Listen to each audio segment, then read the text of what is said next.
నమస్తే, welcome to our channel. నేను సిరి.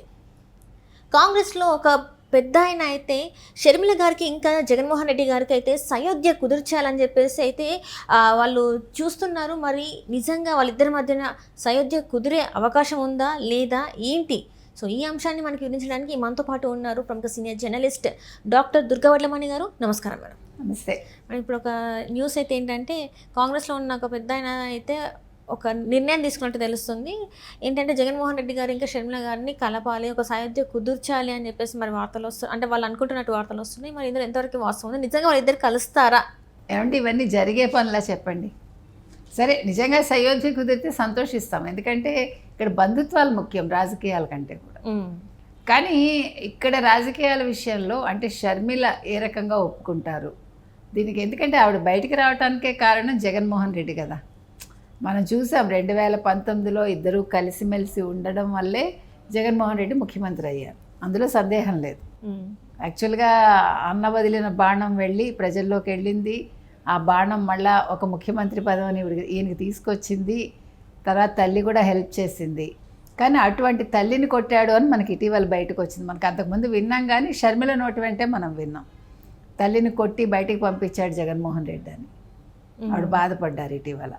అదేవిధంగా షర్మిలతో ఏ విధంగా బిహేవ్ చేశారో మనకు తెలియదు.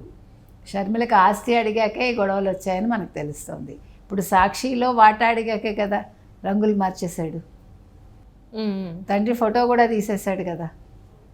సో అందుకని అంటే జగన్మోహన్ రెడ్డి డబ్బు మనిషి అని ఒక పక్క తెలుస్తుంది మనకి, ఇంకో పక్క పదవి కోసం వెంపర్లాడతాడని అర్థమవుతుంది.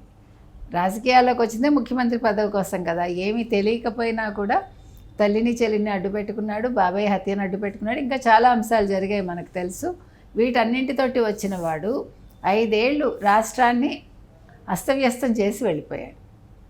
అంటే పని తెలియదు, రాజకీయం తెలియక, అనుభవం లేకపోయినా తెలుసుకుని చేస్తారు ఎవరైనా. ఇప్పుడు పవన్ కళ్యాణ్ ఉన్నారు, ఆయనకు అనుభవం లేదు, కానీ ప్రతి శాఖలోనూ పట్టు సాధించాలని ఆయన తెలుసుకుంటున్నాడు కదా. నేను అనేది మనకి తెలుసుకోవాలని తపన ఉండాలి. పక్క వాళ్ళ మీద వదిలేస్తే ఏమవుతుందో మనకు తెలుసు. ఏమవుతుంది, మనకి పని రాదు, వాడు దాన్ని ఏం చేస్తాడు, పాడు చేస్తాడు, మన దాకా విషయాలు రానివ్వడు, అవినీతి జరుగుతుంది, అక్రమాలు జరుగుతాయి, అన్నింటికీ మనం కారణం అవుతాం. ఇప్పుడు జగన్మోహన్ రెడ్డికి అదే కదా అయింది. సో మన వాళ్ళు అని పక్కన పెట్టుకుంటే వాళ్ళే బల్లాలు అవుతారు. అది ఇప్పుడు ప్రత్యక్ష అనుభవం అయింది జగన్మోహన్ రెడ్డికి. అయినా ఇంకా బుద్ధి వస్తుందా లేదా, చెల్లెల్ని ఇంకా దగ్గరికి రానిస్తాడా లేదా? ఇప్పుడు షర్మిల ఇంత ఎగ్నిస్ట్ అవటానికి ఏంటి కారణం? పోనీ ఆవిడని బయటికి పంపించాడు ఆస్తి గొడవల్లో. పంపించాక రాజకీయాల్లో కుటుంబాల నుంచి ఒకళ్ళే ఉండాలి అని చెప్పడానికి నువ్వెవడివి? చెప్పిన అతనే మళ్ళీ మనం చూసినట్టయితే చాలామంది నేతలకి కుటుంబంలోనే 4-5 టికెట్లు ఇచ్చారు. మరి ఇచ్చాడు, కానీ అంటే తన కుటుంబంలోనే ఉండకూడదు. మీకు అర్థం కావట్లే. తన కుటుంబంలో తను ఒక్కడే ఉండాలి.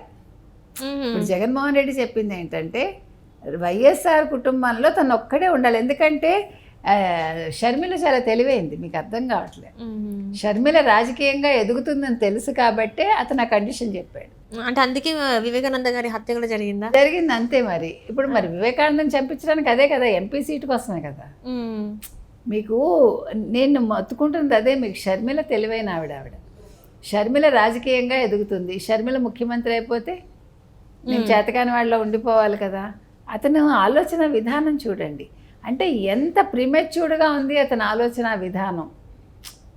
అంటే ఒక మొగాడిగా ఒక అహంకారం ప్లస్ ఒక తెలివి తక్కువతనం ప్లస్ నేనే ముఖ్యమంత్రిని అవ్వాలి, నేనే గొప్పవాడిని అని ఒక భావన, ఇవన్నీ కలగలిపి చెల్లెల్ని బయటికి పంపించాక కూడా ఆవిడ మీద నిందలేశాడు. ఎంత అసహ్యంగా మాట్లాడించాడు. ఇప్పుడు క్యారెక్టర్ అసాసినేషన్ సొంత చెల్లి మీద ఎవడైనా చేస్తాడమ్మా? మనం మామూలుగా మాట్లాడాలంటే ఆలోచిస్తాం ఒక ఆడపిల్ల గురించి. అసలు ఇంట్లో వాళ్ళనే కాదు, బయట వాళ్ళ గురించి కూడా మనకెందుకులే, సరే పాప అమ్మాయికి ఏం జరిగిందో మనకెందుకు అనుకుంటాం. మనం ఎవరిని నిందించకూడదు. ఒకవేళ నిజంగా చెడు విన్నా కూడా ఏమో అమ్మాయి ఏ సందర్భంలో అలా చేసిందో అని ఒక కన్క్లూషన్కి వస్తాం. మనం గబుక్కని అంటానికి ఇష్టపడము.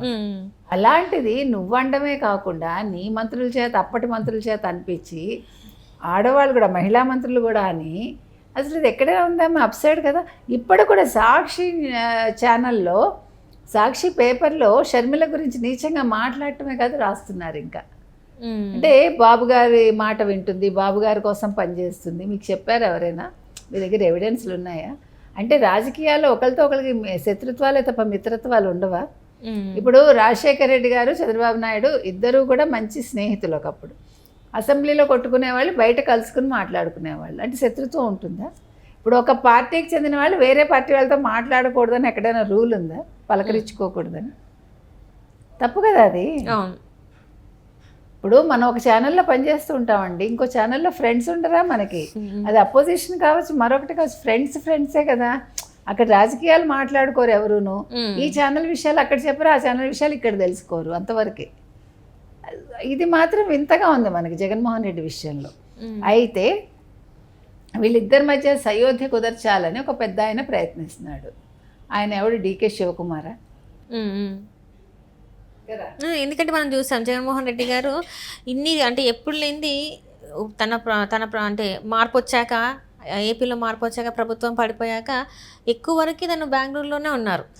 తనతో డీకే శివకుమార్ గారితో కూడా భేటీ అయినట్టు మనకి చాలాసార్లు వార్తలు వచ్చాయి. మరి నిజంగానే ఇది జగన్మోహన్ రెడ్డి గారు ఒక రకంగా మరి తనే ఈ రాయబారాన్ని పంపిస్తున్నారా? షర్మిలతో కొంచెం సయోధ్య కుదిర్చేలాగా చూడు నువ్వే అని చెప్పేసి మనం చెప్తున్నారా మరి తనకి? ఎందుకంటే ఒకవేళ సయోధ్య కుదుర్చు అని అడగడానికి రీజన్ ఏంటంటే, ఇప్పుడు తను కాంగ్రెస్లో ఉంది, ఎవరు? షర్మిల. సో ఈయన కాంగ్రెస్లో పార్టీని విలీనం చేస్తాడు అని ఒక వాదన వస్తుంది. సో లేదు, ఈయన బయట నుంచి సపోర్ట్ చెయ్యాలన్నా కూడా అక్కడ షర్మిల ఉంది కదా, ఒప్పుకోదు. ఇక్కడ రేవంత్ రెడ్డి ఉన్నారు కదా, ఒప్పుకోరు. కాబట్టి డీకే శివకుమార్ పవర్ఫుల్ కాబట్టి కాంగ్రెస్లో డీకే శివకుమార్ మాట అక్కడ సోనియా గాంధీ దగ్గర చెల్లుతుంది, రాహుల్ గాంధీ దగ్గర కూడా చెల్లుతుంది, అలాగే ప్రియాంక దగ్గర కూడా చెల్లుతుంది. కాబట్టి డీకే శివకుమారు ఒక పెద్ద మనిషి తరహాలో వీళ్ళ మధ్య సయోధ్య కుదర్చడానికి ప్రయత్నిస్తున్నారా అని ఒక సందేహం మనకి. అయితే ఇది ఎంతవరకు ఫలిస్తుంది? షర్మిల దీనికి ఒప్పుకుంటుందా? ఖచ్చితంగా షర్మిల ఒప్పుకోదు. ఇప్పుడు మనిషికి ప్రాణం పోయినా పర్వాలేదు, అర్థమైందా మీకు? కానీ మన క్యారెక్టర్ గురించి ఎవడైనా చెడు మాట్లాడితే అది మర్చిపోలేము మనం జీవితకాలం. అందులో సొంత అన్నగారు తను మాట్లాడటమే కాకుండా మాట్లాడించాడు, మాట్లాడిస్తున్నాడు. కాబట్టి షర్మిల ఖచ్చితంగా దీనికి ఒప్పుకోదు. అంటే ఇప్పుడు అంటే కాంగ్రెస్లో ఇప్పటి నుంచి అంటే గత కొన్ని రోజుల నుంచి వస్తున్న వార్తలు ఏంటంటే, కాంగ్రెస్లో వైసీపీ విలీనం చేయాలంటే ఎలాగోలాగా షర్మిల గారి అడ్డు తొలగించుకోవాలని చెప్పేసి జగన్మోహన్ రెడ్డి గారు చూస్తున్నారని చెప్పేసి కూడా కొన్ని వార్తలు వస్తున్నాయి. మరి సో దానికి ఇది చేస్తున్న ప్రయత్నం అనుకోవచ్చు. మరి ఇప్పుడు ఇవన్నీ కూడా జరగవండి. ఇప్పుడు తను అడ్డు తొలగించుకోవటానికైనా చూస్తాడు, కావాలంటే అంత స్థాయికైనా వెళ్తాడు జగన్మోహన్ రెడ్డి. అంతే కదా, తను ఏ స్థాయికైనా దిగజారుతాడు. కాబట్టి షర్మిల అయితే ఒప్పుకోకపోవచ్చు ఖచ్చితంగా. మరి ఏం జరుగుతుందో మనం వేచి చూడాలి. Right, thank you so much.